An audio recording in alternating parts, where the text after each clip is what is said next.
नमस्कार दोस्तों, आप देख रहे हैं 4 PM महाराष्ट्र और मैं हूं मयूर परीख। महाराष्ट्र में एक बार फिर प्याज की पॉलिटिक्स जमकर शुरू हो गई है। प्याज ने पहले तो किसानों को खूब रुलाया और अब यही प्याज किसानों को लुभाने के लिए उसके रेट की पॉलिटिक्स जो है वो स्टार्ट हो गई है। दरअसल केंद्र सरकार ने पहले यह फैसला किया कि प्याज की निर्यात के ऊपर 40% जितना टैक्स लगाया जाएगा, यानी कि उतनी ड्यूटी लगाई जाएगी। और इसके पीछे की वजह यह बताई गई कि जिस तरह से टमाटर की कीमतें आसमान को छू गई, ठीक उसी तरह प्याज के साथ भी हो सकता है। ऐसे में प्याज के निर्यात पर 40% जितनी ड्यूटी लगा दी गई। मुंबई में जो डॉक है, नवी मुंबई का डॉक, वहां पर कई हजार क्विंटल प्याज जो हैं वो इस समय कंटेनर में बंद पड़े हैं और शक जताया जा रहा है कि वो सड़ जाएंगे। इसी बीच राष्ट्रवादी कांग्रेस पार्टी के नेता धनंजय मुंडे दिल्ली चले गए, गृह मंत्री अमित शाह से मिले क्योंकि कोऑपरेटिव सेक्टर उनके पास है, पीयूष गोयल से मिले और केंद्र सरकार ने फैसला किया कि वो लाखों टन प्याज खरीदेंगे 2140 रुपया प्रति क्विंटल के रेट से। जैसे ही यह घोषणा हुई, कई सारे किसान खुश हो गए, लेकिन उसी के साथ विरोध भी हुआ। जापान में गए हुए महाराष्ट्र के उप मुख्यमंत्री देवेंद्र फडणवीस, इन्होंने भी फोन से केंद्रीय मंत्री पीयूष गोयल से बात की। दादा भूसे जो महाराष्ट्र सरकार के मंत्री हैं, उन्होंने कहा 2-3 महीना कोई प्याज नहीं खाएगा तो मर नहीं जाएगा। कुल मिलाकर महाराष्ट्र में प्याज की राजनीति चरम पर है, बयानबाजियां चल रही है, केंद्र सरकार ने अपना दांव खेल लिया है। आखिर ये जो कुछ भी चल रहा है उसका महाराष्ट्र की राजनीति पर कितना और क्या असर पड़ेगा, इस विषय में बातचीत करने के लिए आज हमारे साथ महाराष्ट्र के एक वरिष्ठ पत्रकार मौजूद हैं, जिनका नाम है नरेंद्र कोठेकर जी। ये नवराष्ट्र के संपादक हैं। इनकी रिपोर्ट्स जो हैं वो काफी सराही जाती है। कई सालों तक, कई दशकों तक इन्होंने पॉलिटिक्स को कवर किया है। महाराष्ट्र की रूरल पॉलिटिक्स से लेके मंत्रालय में क्या चल रहा है, ये सारी बातें इन्हें पता होती है। नरेंद्र कोठेकर जी, 4 PM महाराष्ट्र में आपका स्वागत है। आपसे हम ये जानना चाहते हैं कि ये जो पूरा का पूरा प्याज पॉलिटिक्स हो गया, उसका महाराष्ट्र में इंपैक्ट क्या होगा? मयूर जी, धन्यवाद इस चर्चा में मुझे आपने शामिल किया।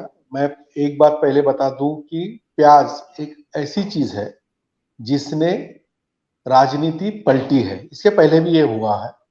हर बार जब जब प्याज का मुद्दा क्योंकि प्याज महाराष्ट्र सबसे ज्यादा उसके उत्पाद करता है, लेकिन प्याज एक चीज ऐसी है जो पूरे देश भर में उसका उत्पाद होता है और देश भर में उसकी लागत भी रहती है, यानी उसके डिमांड्स एंड सप्लाई ये देश भर में। प्याज का जो रोटेशन है आप देखोगे तो जब महाराष्ट्र में होता है उसके बाद वो हरियाणा में होगा, उसके पंजाब में होगा, ऐसा रोटेट होता है वो। तो ऐसा नहीं होता कि प्याज की किल्लत कभी आ जाए पूरे देश में, लेकिन एक तो बारिश या तो सूखा, इससे प्याज की किल्लत हो सकती है। तो क्योंकि कई क्षेत्रों में जहां पे प्याज की लागत होती है वहां पे प्याज होता नहीं है, या तो जैसे आपने एक जिक्र की कि आज की तारीख में हजारों टन प्याज कंटेनर में बंद पड़ा हुआ है। ये अगर एक्सपोर्ट नहीं होता तो भी नुकसान है, उस कंटेनर में अगर रहता है तो भी नुकसान है, क्योंकि दिस इज एसेंशियल गुड और वो अगर नहीं यूज किया जाएगा तो कहीं ना कहीं 2 हफ्तों में 3 हफ्तों में वो खराब हो जाएगा, जिसकी कुछ वैल्यू नहीं बचेगी। आपने देखा होगा कि पहले भी बीजेपी की सरकार थी, उस सरकार को भी प्याज ने ही रुलाया था। तो प्याज एक ऐसी चीज है जो काटते वक्त अपनी जो गृहिणी रहती है, हाउस वुमन, उसके भी आंख में पानी लाती है, और जो राजनीतिक नेता है उनको उनके भी आंख में पानी लगा। आज की तारीख में केंद्र सरकार ने, जो कि इस निर्णय को लेते वक्त थोड़ा सा बैकग्राउंड ऐसा है कि टमाटर के भाव 200 से 250 रुपया किलो तक गए थे। अभी प्याज के भी दाम बढ़ेंगे, इसलिए जो उत्पाद अभी प्याज की हुई है महाराष्ट्र में, जो कि लासलगांव, नासिक जिले में जो लासलगांव है, वो बहुत बड़ा क्षेत्र है प्याज के लिए। तो वहां से जो भी एक्सपोर्ट के लिए नंबर 1 क्वालिटी का प्याज जो बाहर जाता है, बाहरी देशों में जाता है, उसे थोड़ी सी रोक लगाने के लिए केंद्र सरकार ने एक निर्णय लिया कि जो भी निर्यात होगा, एक्सपोर्ट होगा, उसकी उसकी जो उसका जो अमाउंट है उसमें 40% बढ़ोतरी हुई। इस वजह से फार्मर नाराज है, जो प्याज उत्पादक है वो नाराज है। लेकिन कहीं ना कहीं इससे हम, जो आम पब्लिक जो जिसे प्याज खरीदना है, उसको थोड़ा सा सुकून मिलेगा। केंद्र सरकार ने यह भी निर्णय किया था कि प्याज के दाम कितने भी बढ़े, आपको 50 रुपया किलो से ही प्याज मिलेगा, ऐसा भी एक निर्णय हुआ था। तो कहीं ये जो निर्णय है वो मैं चाहता हूं कि हम अगर पूरी उसका एक अभ्यास करें, तो प्याज के दाम तो बढ़ते हैं, कुछ ना, डिमांड एंड सप्लाई में जब इन्फ्लेशन होगा तो प्याज के कोई किसी भी चीज के दाम बढ़ने ही बढ़ने हैं। लेकिन ये बढ़ाता कौन है? ये बढ़ाते हैं व्यापारी लोग। जैसे मुंबई के, महाराष्ट्र के मुंबई में एपीएमसी मार्केट है, वाशी मार्केट, वहां पे प्याज के दर निश्चित होते, लासलगांव और एपीएमसी।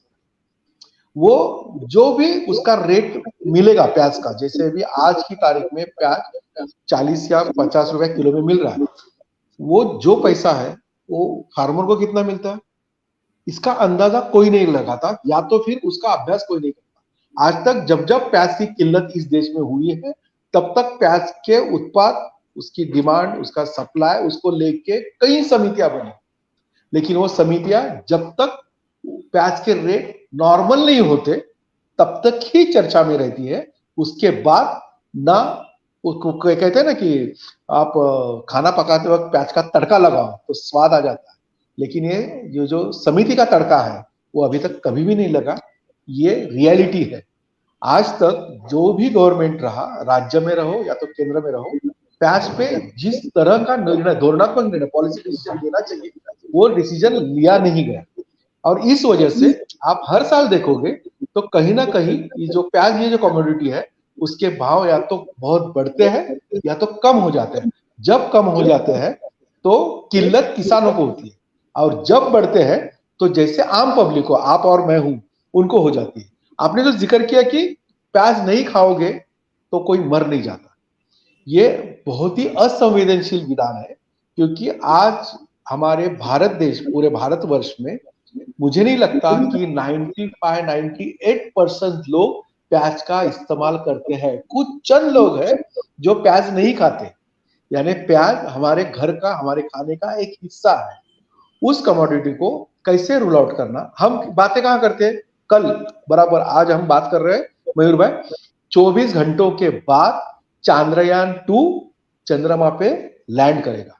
आज हम उस जमाने की बात करते हैं।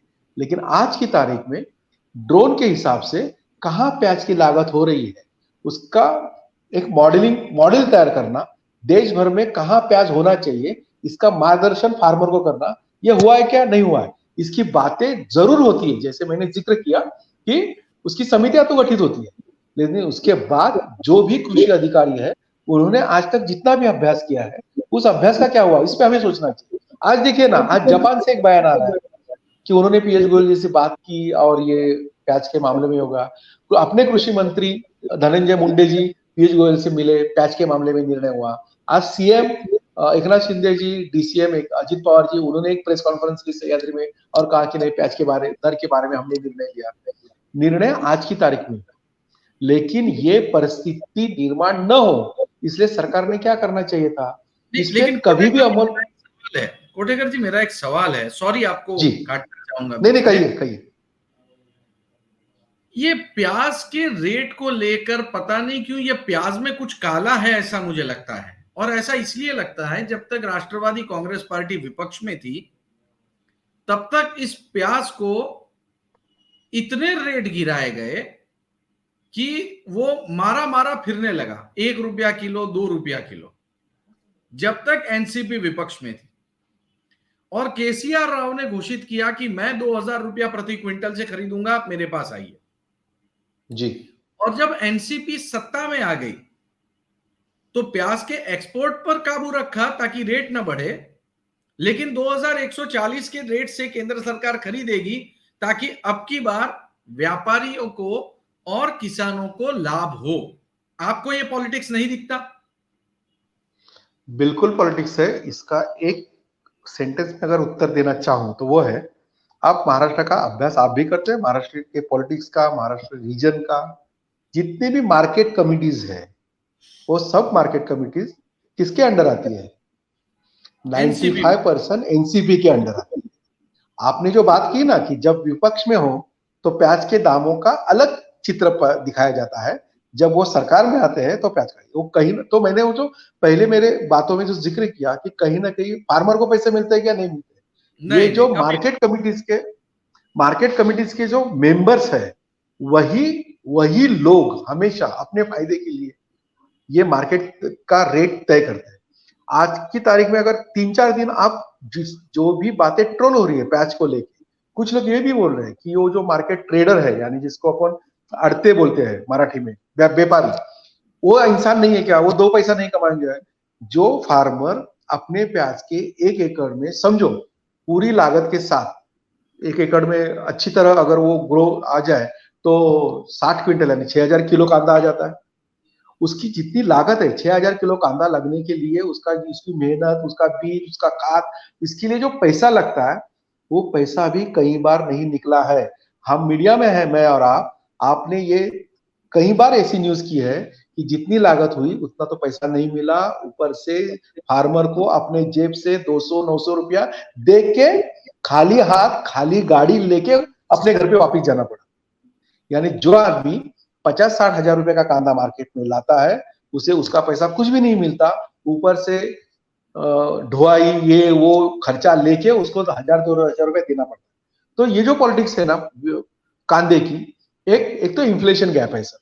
मैंने जो कहा ना कि कांदा प्याज कहां कहां लगना चाहिए, इसके एक ड्रोन मैपिंग होनी चाहिए, जो कि नहीं होती।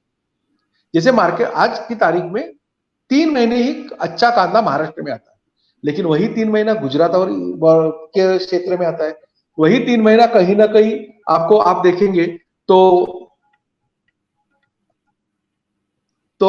वो साउथ में आता है, वही कहीं ना कहीं नॉर्थ में आता है। आप अगर देखेंगे रोटेशन अगर कांदे का देखेंगे तो एक के बाद एक प्याज आए, ऐसा निसर्ग ने नियम बनाया है। हम कहीं ना कहीं उस निसर्ग के नियम को तोड़ रहे हैं। आज अगर सही हमसे मैपिंग करें, जैसे पिछले 1.5 महीना महाराष्ट्र में बहुत बड़ी बारिश थी, जिससे जहां पे कांदा का स्टॉक किया जाता है वो कहीं ना, जिसे हम मराठी में कांदा चाळ कहते हैं, कांदा रखने की जगह, वो अगर अच्छी तरह ढकी हुई नहीं हो, उसको अगर बारिश लगे तो कांदा खराब हो जाता है। वो सहूलियत देने की व्यवस्था किसने करनी चाहिए? सरकार ने करनी चाहिए। हम जो बोलते हैं ना कि प्रोडक्ट गवर्नमेंट करनी चाहिए। हम प्रोडक्ट तो मार्केट में लाते हैं, हम हर बार, जैसे आज तो आप प्याज पे बात कर रहे हैं, लेकिन रत्नागिरी का हाफूस हो, उसको प्रक्रिया करने की व्यवस्था है क्या? नहीं है। तो उसको रेट मिलेगा क्या? नहीं मिलेगा। यानी कि जो प्रोसेसिंग यूनिट्स होने चाहिए, कांदा अगर 3 महीना ही महाराष्ट्र में अच्छी फसल होती है। वैसे तो कई फार्मर्स आजकल साल भर में पूरी तरह उसकी फसल लेते हैं, लेकिन ये जो 3 महीने है जिसमें कांदे की फसल, प्याज की फसल बहुत अच्छी तरीके से आती है, वो आया हुआ कांदा रखने के लिए अच्छी जगह है नहीं है। तो फार्मर का कहना यह है कि जब मेरे पास अच्छा प्याज है तो मैं उसको एक्सपोर्ट करूं ताकि वो उसको 2 पैसा मिले। उसको अगर एक गारंटी रही कि आज की तारीख में मेरा प्याज एक्सपोर्ट नहीं होता, वो 1.5 महीने के बाद होगा, 30 दिनों के बाद होगा, 15 दिनों के बाद होगा, लेकिन मुझे वो रेट मिलेगा। तो आज जो ये पॉलिटिक्स चल रही है, या तो जो जिस तरह फार्मर चिंतित है वो चिंतित नहीं रहेगा। और मयूर भाई, ये सिर्फ महाराष्ट्र की बात नहीं, ये हर स्टेट की बात है, क्योंकि हर स्टेट में उतनी ही प्याज की लागत होती है, उतना ही कांदे का प्याज का उत्पाद होता है, लेकिन कहीं ना कहीं मिसकम्युनिकेशन, हम कहेंगे जिसको एक पॉलिटिक्स रहती है ना, वर्तमान की पॉलिटिक्स, जैसे आज पॉलिटिक्स उस पर करो, कल सब भूल जाएंगे। आज श्रेय ले लो, जैसे आज महाराष्ट्र में सभी लोग अपना अपना श्रेय ले रहे हैं कि हाँ मैंने प्याज के लिए ये किया, ये किसानों के लिए भी किया और आम पब्लिक के लिए। क्यों? आज अगर आप किसानों के लिए करोगे तो कहीं ना कहीं ज्यादा उसका रेट हमें देना पड़ेगा। अगर हमें रेट देना पड़ेगा, वी ऑल्सो वोटर, किसान अगर वोटर है तो हम भी वोटर है, तो हम बोलेंगे कि प्याज इतने बड़े दामों में हम प्याज क्यों खरीदें। प्याज एक ऐसी चीज है जो 10 रुपए किलो में भी मिलती है। आप साल भर का अगर ये देखे, टेबल देखे, और 150 रुपए किलो में भी मिलती है वही प्याज। उसका बिल्कुल रोटेशन करना, ये जो सरकार की जिम्मेदारी है, वो जिम्मेदारी सरकार निभाता नहीं है। ये जो, अच्छा, ये सब पड़न के अंडर आता है ना, कृषि अधिकारियों के अंदर अंडर आता है, तो कहीं ना कहीं उस पर अभ्यास होना चाहिए। जिस तरह से ये जो मॉड्यूल बना है कि एक के बाद एक क्षेत्र में जहां प्याज होता है उसका एक निरीक्षण होना चाहिए, उसकी ड्रोन मैपिंग होनी चाहिए, किस जगह पे। जैसे अभी अब देखो, टमाटर के भाव गिर गए भाई, लेकिन टमाटर के भाव जब उच्चतम स्तर पे थे, 200 रुपये किलो, तब कई लोगों ने टमाटर बोया है, टमाटर का बीज बोया है। आज 15 तारीख, 15 दिन में, 20 दिन में, 30 दिन में उसका उत्पाद आएगा, क्या मिलेगा उनको, क्योंकि टमाटर के भाव तो गिरने लगे। आप, यानी मैं क्या कहना चाह रहा हूं, आप समझ रहे हो ना। तो मिला करके ये बात जो सरकार, जी, नियोजन, आयोजन, नियोजन पे, व्यवस्था, सरकारी जी, मदद और साइंटिफिक यूज, इन सारी चीजों का अभाव इस समय हमें कृषि क्षेत्र में देखने को मिल रहा है, ये आपका कहना है। बहुत बहुत शुक्रिया, जी, आप इस शो में आए और आपने डिटेल में हमारे साथ बात की, आपने उन क्रॉनिक प्रॉब्लम्स पर बात की जिसके साथ इस समय भारत का एग्रीकल्चर सेक्टर जो है वो जूझ रहा है, और ये पूरे के पूरे देश की, लोगों की और किसानों की समस्या है। बहुत बहुत शुक्रिया हमारे शो में आने के लिए। तो दोस्तों, महाराष्ट्र में इस वक्त किसानों के लिए खुशी का माहौल है कि केंद्र सरकार अच्छे पैसे देने वाला है, लेकिन इसके पीछे भी राजनीति है, और ये राजनीति करने में फिलहाल बीजेपी और एनसीपी सफल दिख रही है। शो देखने के लिए बहुत बहुत धन्यवाद।